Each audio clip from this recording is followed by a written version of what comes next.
அனைவருக்கும் வணக்கம். இதில் நம்ம என்ன பார்க்க போகிறோம்னா, நேற்று வந்து பார்த்தீங்கன்னா மெட்ராஸ் ஹைகோர்ட்டில் office assistant, corporation watchman, adviser, மசாலஜிக்கெலாம் வந்து அஃபிஷியல் டென்டேட்டிவ் ஆன்சர் கொடுத்துருந்தாங்க. ஸோ அந்த அஃபிஷியல் டென்டேட்டிவ் ஆன்சரில் ஏதாவது அப்ஜெக்ஷன் இருந்துச்சுன்னா வித்தின் 2 டேஸில் வந்து நீங்கள் வந்து அப்ஜெக்ஷன் பண்ணிக்கலாம் அப்படின்றத சொல்லியிருந்தாங்க இல்லையா.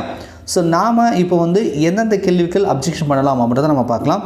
ஒரு சில கேள்விகளுக்கு அவங்க மார்க் கொடுக்கலாம், கொடுக்காமலையும் போகலாம். ஒரு சில கேள்விக்கு கண்டிப்பாக கொடுப்பாங்க கூட நம்ம சொல்லலாம், ரைட்டா.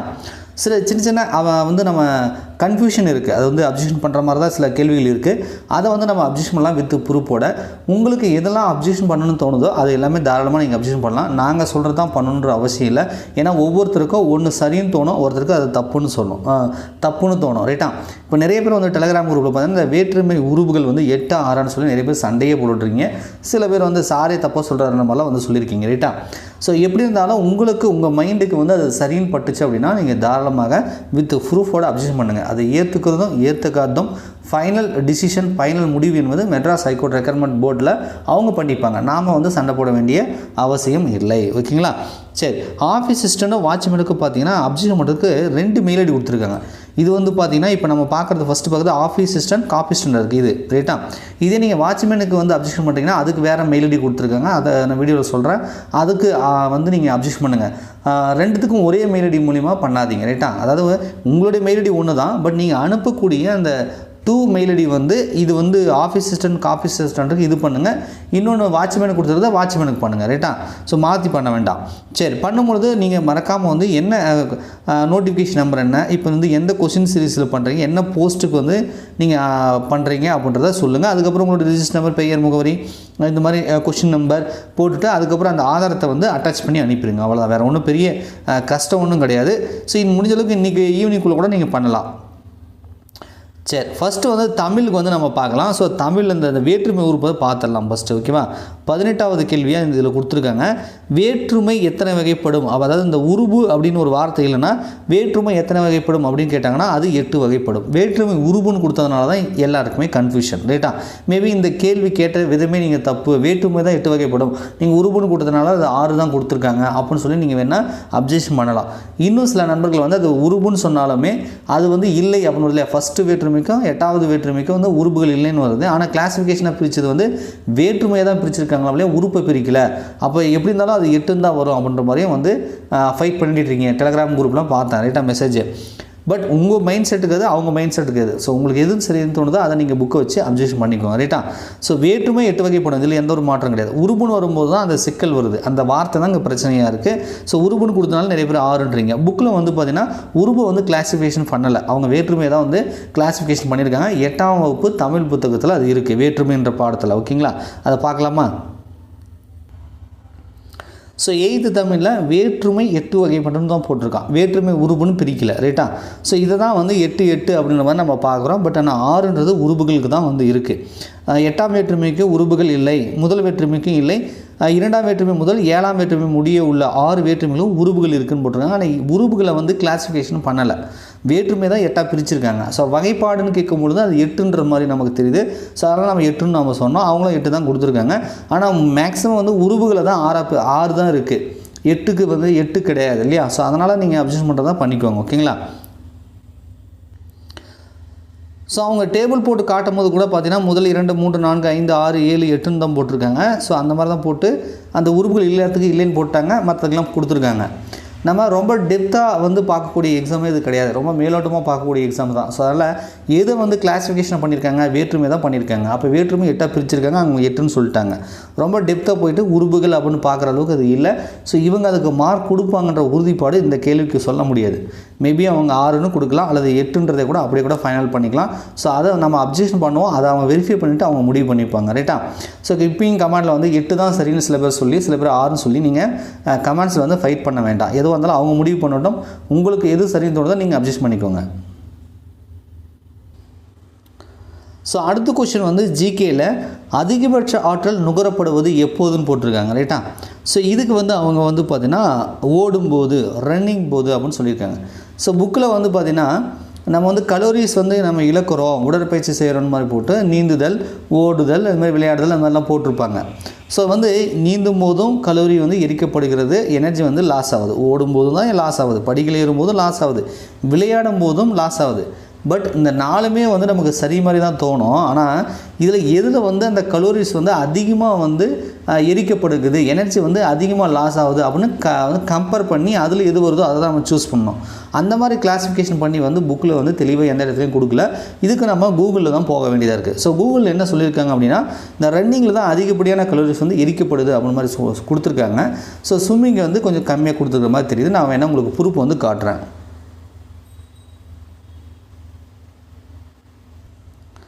ஸோ இப்போ நீங்கள் பார்க்குறது வந்து கூகுள் எடுத்தது ரைட்டா. அமெரிக்காரன் ஒரு ஸ்டாட்டிஸ்டிக்ஸ் போட்டு இதை கால்குலேஷன் பண்ணுறதுக்குன்னே ஒரு வெப்சைட்டை கொடுத்துருக்காங்க. அது மூலிமா ஒரு 30 மினிட்டுக்கு எவ்வளோ வந்து நமக்கு கலோரிஸ் எரிக்கப்படுதுன்னு சொல்லியிருக்காங்க. ஸ்விம்மிங் அட் கேஷுவலாக வந்து 277 கலோரிஸும், ஸ்விம்மிங் அட் விகரஸ் ஸ்பேஸ் வந்து 396 போட்டிருக்காங்க.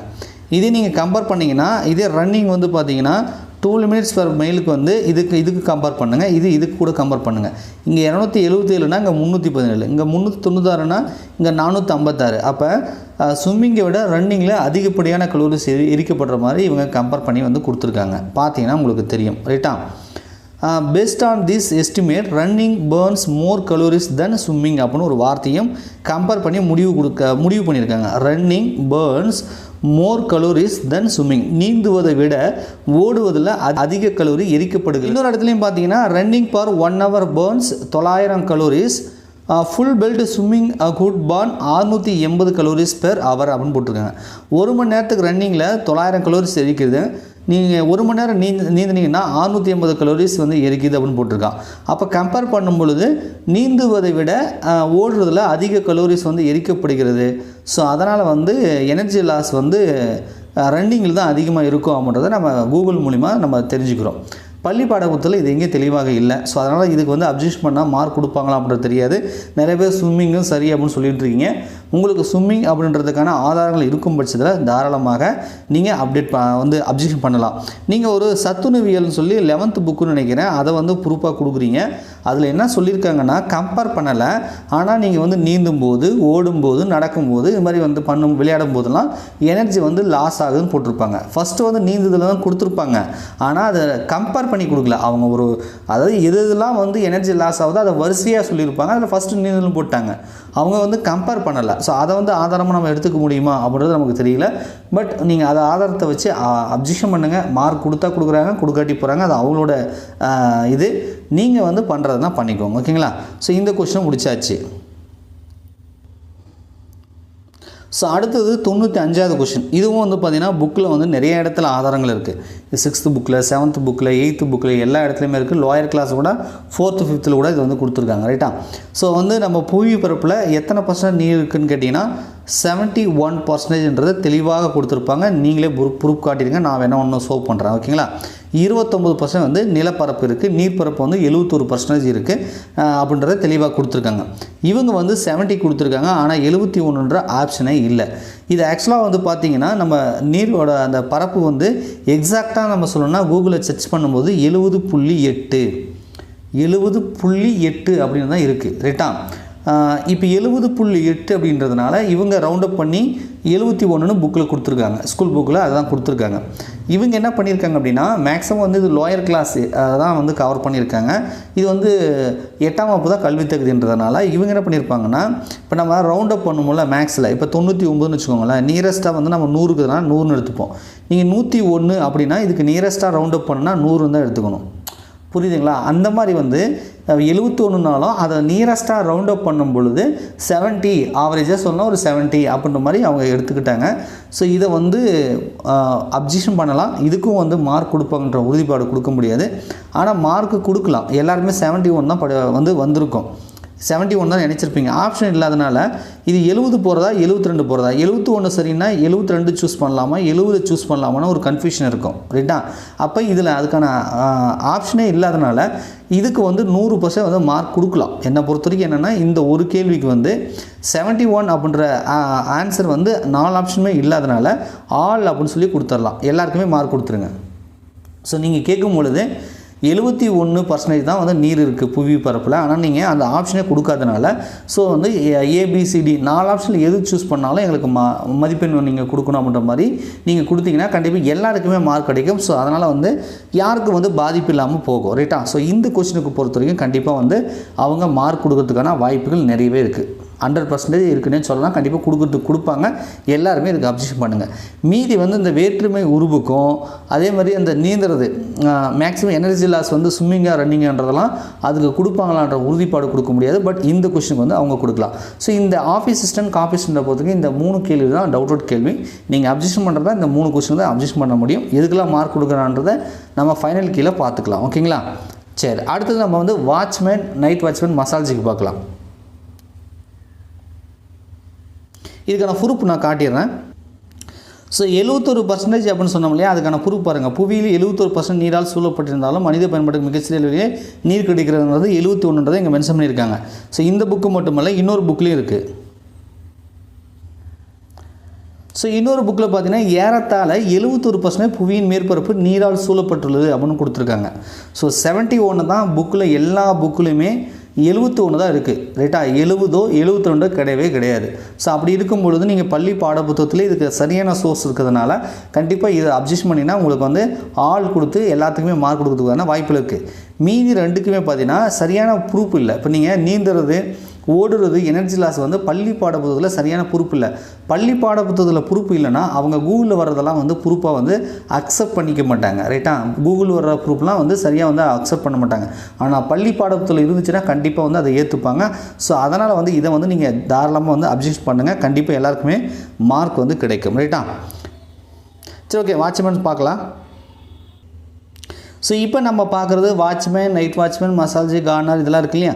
ஸோ இதுக்கான மெயில் ஐடி இது தான் பாருங்கள். Mail ID jrcmhc2024@gmail.com. இந்த போஸ்ட்டுக்கு நீங்கள் வந்து இந்த கொஸ்டின் பேப்பருக்கு அப்ஜெக்ட் பண்ணுறீங்கன்னா இந்த மெயிலுக்கு தான் நீங்கள் அனுப்பணும். அந்த ஃபஸ்ட்டு பார்த்தீங்களா ரெக்கமெண்ட்னா அந்த மெயிலுக்கு பண்ணக்கூடாது.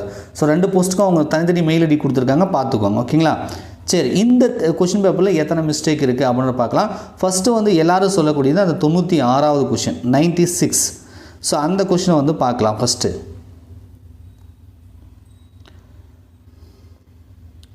காற்றின் அழுத்தத்தை எதன் மூலம் அளக்கின்றனர் அப்படின்றதுக்கு பார்த்தீங்கன்னா இவங்க காற்றழுத்தமானின்னு கொடுத்துருக்காங்க. நாமளும் அதை தான் சொல்லியிருந்தோம். ரைட்டா? இதுக்கு வந்து நிறைய பேர் வந்து பாராமணி போட்டிருப்பீங்க. ரைட்டா? இப்போ பாராமணின்றது வேறையா, காற்றழுத்தமானின்றது வேறையானுங்கன்னா கிடையாது. பாராமணின்றது ஆங்கிலத்தில் பாராமணின்னு சொல்லுவாங்க. அதை தமிழில் அப்படியே டிரான்ஸ்லேட். இப்போ நம்ம கம்ப்யூட்டர் அப்படின்னு சொன்னால் என்ன பண்ணுறோம்?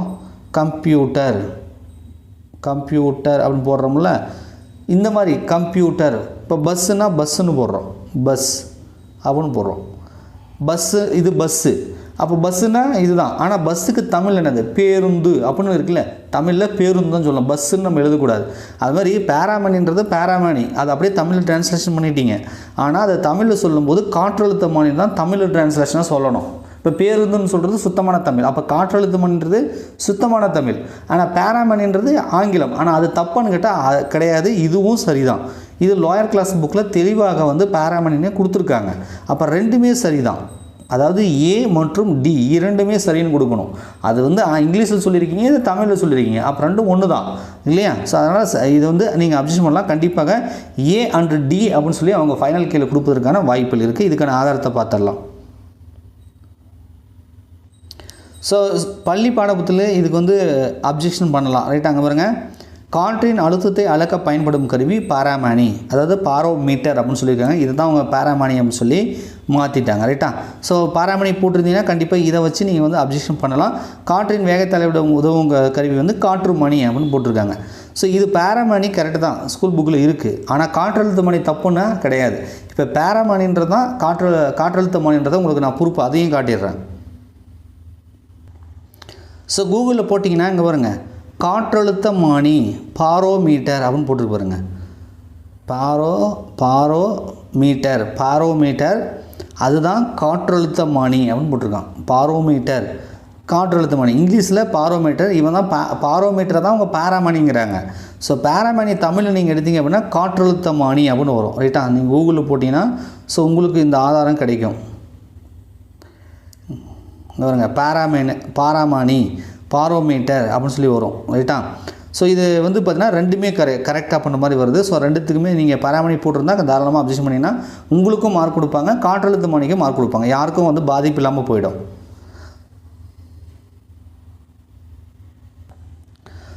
ஸோ இந்த கொஸ்டின் பேப்பரை பொறுத்த வரைக்கும் நீங்கள் வந்து watchman, night watchman, massage corner இருக்கு இல்லையா, கிளீனிங் ஒர்க் இருக்கு இல்லையா, இந்த கொஸ்டின் பேப்பரை பொறுத்த வரைக்கும் இந்த ஒரு கேள்வியை தவிர 96வது கேள்வியை தவிர வேறு எந்த கேள்விக்கும் வந்து அப்ஜெக்ஷன் பண்ணுற மாதிரி டவுட் அவுட் கொஸ்டின் சொல்லி எதுவுமே இல்லை. ரைட்டா, நான் வேணால் அந்த வெயிலுக்கு வந்து உகந்த உடை அப்படின்னு போட்டுறது பருத்தி உடைன்னு போட்டிருக்காங்க. அது கலர் வந்து நான் வந்து கருப்புன்னு சொல்லியிருந்தார் இல்லையா.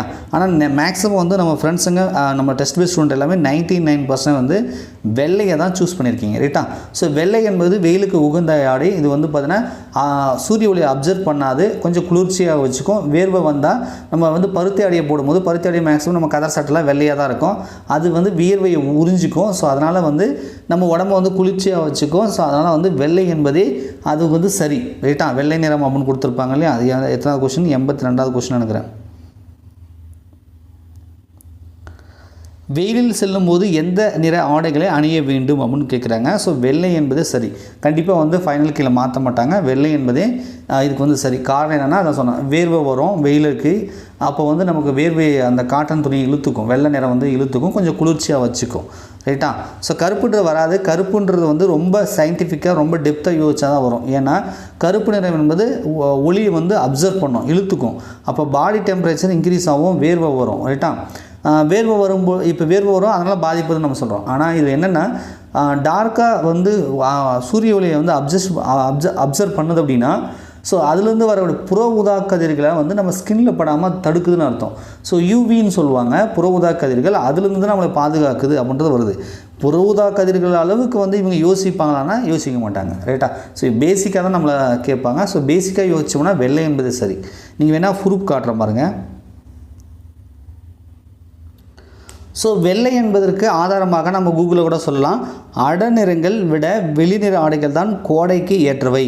கருப்பு, சிவப்பு மற்றும் பளிச்சு வண்ணங்கள் சூரிய ஒளியை உள்வாங்கும், இதனால் உடலின் நீர் சத்து குறைந்துவிடும். எனவே கோடை வெயிலில் உடலை இருக்காத பருத்தி ஆடைகளை அணிய வேண்டும் அவங்க கொடுத்துருக்காங்க. ஸோ அதனால் பருத்தி ஆடைகள் வெள்ளையாக இருக்கும். ஸோ டார்க் நிறத்தில் போடுறது நம்ம உடம்புல வந்து பாதிப்பு ஏற்படுத்தும். ஸோ நிறைய வேர்க்கும், வேர்த்துச்சுன்னா நமக்கு வந்து நீர் சத்து குறைபாடு வந்து ஏற்படும், நமக்கு வந்து அது பிரச்சனையை உண்டு பண்ணும். ரைட்டா, இது வந்து பார்த்திங்க அப்படின்னா உங்களுக்கு உதாரணமாக சொல்லணும்னா, இப்போ மெரினா பீச்சில் வந்து நமக்கு விமானப்படை தினத்தில் அந்த விமான சாகசம் பண்ணாங்க, 15 லட்சம் பேர் வந்து கூடினாங்க. ஸோ தண்ணி இல்லாதனால பார்த்திங்கன்னா நிறைய பேர் மயக்கம் போட்டாங்க, சில பேர் இறந்தும் போயிட்டாங்க. ஸோ நீர் சத்து குறைபாடு ஏற்பட்டுருது, அங்கே வந்து வெப்பம் அதிகமாக இருக்குது. ஸோ அந்த வெப்பம் அதிகமாகிற இடத்துல நீங்கள் டார்க்காக ஒரு ட்ரெஸ் போட்டிங்க அப்படின்னா நீர் சத்து இழப்பு ஏற்படும். அதனால் வந்து உயிருக்கே உழவிக்கிற மயக்கம் வரலாம், சம்திங் உயிர் கூட போகலாம். ஸோ இந்த மாதிரி இஷ்யூ இருக்கிறதுனால கண்டிப்பாக வெள்ளை ஆடைகளே வெயிலுக்கு வந்து நல்லது அப்படின்னு சொல்லி நம்ம முடிவு பண்ணிக்கலாம். ரைட்டா, ஸோ கூகுளில் போட்டிங்கன்னா வச்சுக்கோங்களேன், dark colours like black are generally better than light color for sun production because they observe more UV rays. அதாவது புற ஊதா கதிர்களை தான் UV raysன்னு சொல்கிறாங்க. ஸோ இதை தான் வந்து அப்சர்வ் பண்ணிக்கிது, இதனால் வந்து நமக்கு ஸ்கின் வந்து பாதுகாக்கப்படுகிறது கொடுத்துருப்பாங்க. இந்த அளவுக்கு அறிவியல் பூர்வமாகலாம் யோசிச்சுலாம் கொஸ்டின் எடுத்துருக்க மாட்டாங்க, அவங்க மேலோட்டமாக தான் கேட்டிருப்பாங்க. ஸோ அதனால் வெள்ளை என்பதே சரியாக இருக்கும். ரைட்டாக, நீங்கள் கூகுளில் பார்த்து சர்ச் பண்ணி கூகுள் ப்ரூஃப் அனுப்புனாலும் அவங்க மார்க் கொடுக்க மாட்டாங்க. ஏன்னா நம்ம பள்ளி பாட புத்தகத்தில் இருந்துச்சுன்னா ஒன்றும் பிரச்சனை இல்லை. ஆனால் வந்து நம்ம கூகுளுக்கிறதெல்லாம் போய் நம்ம வந்து எடுத்துக்கிட்டு நம்ம அப்ஜெக்ஷன் பண்ணோங்கன்னா அவங்க எடுத்துக்க மாட்டாங்க. ஸோ இன்னொரு வெப்சைட்டில் பாருங்கள், இதன் பொருள் என்னவென்றால் புற ஊதா கதிர்கள் உங்கள் சருமத்தை அடைய வாய்ப்பு குறைவு, இது உங்கள் நோய் ஆபத்தை வெகுவாக குறைக்கிறது. வெயிலில் உங்கள் போட்டிருக்காங்க, ஒளி ஒரு கருப்பு அல்லது பிரகாசமான என்ற சட்டை தாக்கும் போது ஒளி ஆற்றல் மற்றும் இந்த வழக்கில் வெப்பம் மாற்றம் ஏற்படுகிறது. எனவே அடர் நிறங்கள் ஒளியை உறிஞ்சி உங்களை கொஞ்சம் வியர்வையாக்கும். அதே வேளையில் இது புற ஊதா கதிர்கள் மற்றும் ஒளியை ஏற்படுத்துவதையும் தடுக்கும். நிரந்தர சேதம், ஒரு சூடான நாளில் வெப்பத்தை சிறிது எதிர்த்து போராட யூபிஎஃப் ஆடைகள் பல்வேறு துணிகள் வருகின்றன. அந்த மாதிரி வந்து கொடுத்துருக்காங்க. ரைட்டா, ஸோ இது வந்து என்னதான் அல்ட்ரா யூவி கதிர்கள் நம்ம இருக்குதுன்னு சொன்னாலும் ஃபஸ்ட்டு எஃபெக்ட் வந்து வேர்த்துச்சுன்னா நீர் சத்து குறைபாடு ஏற்படும், அதனால் மயக்கம் வரும். ஸோ கருப்பு ஆடைகள் வெயிலுக்கு உகந்தது அல்ல, கண்டிப்பாக வந்து வெள்ளை ஆடைகளை சிறந்தது நம்ம முடிவு பண்ணிக்கலாம். ஸோ கூகுள் ப்ரூஃப்லாம் நீங்கள் கொடுத்து அப்சர்வ் பண்ணாலும் அவங்க ஏற்றுக்க மாட்டாங்க, வெள்ளை என்பதே சரி. ரைட்டா, அப்போ கன்க்ளூஷனாக நம்ம என்ன சொல்லலாம்னா, ஸோ ஒரு முடிவாக நம்ம என்ன சொல்லலாம் அப்படின்னா, ஆஃபீஸ் அசிஸ்டன்ட் காப்பி செக்டருக்கு 3 கொஷின் வந்து டவுட் அவுட் கொஷின் இருந்தாலும் புவியில் 71% தண்ணி இருக்குது, ஆனால் அவங்க அந்த ஆப்ஷனை கொடுக்கல. ஸோ கண்டிப்பாக அதுக்கு அவங்க 4 ஆப்ஷனுமே சரின்னு சொல்லி மார்க் கொடுக்கலாம்.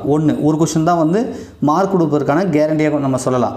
அடுத்தது வாட்ச்மேன், நைட் வாட்ச்மேன், மசாலஜி இதுக்கு வந்து பார்த்திங்கன்னா அந்த காற்றழுத்தமானியும் சரி தான், பேராமீட்டர் அதாவது பேராமானியும் சரி தான். ஸோ ரெண்டுமே வந்து சரியான விடை தான், ரைட்டா? ஏ மற்றும் டி ஆன்சர், ரைட்டா? ரெண்டுமே சரி தான். ஸோ இதுக்கும் வந்து மார்க் கொடுக்கலாம். அப்போ ஒவ்வொரு கொஷின் பேப்பர்லையும் ஒவ்வொரு கொஷின் தான் வந்து அப்ஜெக்ஷன் பண்ணால் மார்க் கொடுக்குற மாதிரி இருக்குது. மற்ற கேள்விலாம் டவுட் அவுட் கொஷின், அதுக்கு மார்க் கொடுக்கலாம், கொடுக்காமல் போகலாம் அப்படின்றத நம்ம கன்க்ளூஷனாக சொல்கிறோம். ஒரு கொஷினாக இருந்தாலும் சரி, அது அரை கொஷினாக இருந்தாலும் சரி, நம்மளை பொறுத்த வரைக்கும் டவுட்டடாக இருக்குது, அப்ஜெக்ஷன் பண்ணுறோம், நம்மக்கிட்ட பொறுப்பு இருக்குன்னா தாராளமாக நீங்கள் வந்து அப்ளை பண்ணுங்கள். ஓகேங்களா? நன்றி, வணக்கம்.